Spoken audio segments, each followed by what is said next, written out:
आपल्या आदिवासी समाजाच्या मुली इतर समाजाने काहीतरी आमिष दाखवून फसवून फूस लावून करून नेल्या. त्यांनी त्या ठिकाणी आपल्या मुली तर नेल्याच, पण त्याबरोबर आता जे काही राजकीय आरक्षण आपल्या आदिवासी समाजात झाले ते देखील पळवायचे ते पाहत आहेत.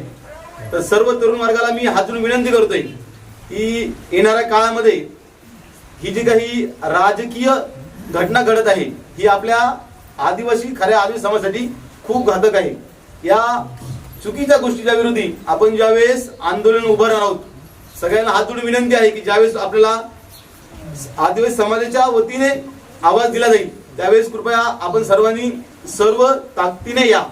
पाहिलं असेल की जुन्नर तालुक्यामध्ये जे काही 2 ग्रामपंचायत आहे त्यातलं तुमच्या लागून तुमच्या शेजारी आहे मड असेल, एक तिकडे आपले खानगाव आहे, या दोन्ही ठिकाणी जे काही खऱ्या आदिवासीसाठी आरक्षण आलं होतं त्या ठिकाणी आपल्याच आदिवासी समाजातील मुली करून नेल्या आणि त्यांच्या नावावरती आपलं आरक्षण त्यांनी बळकावलेलं आहे.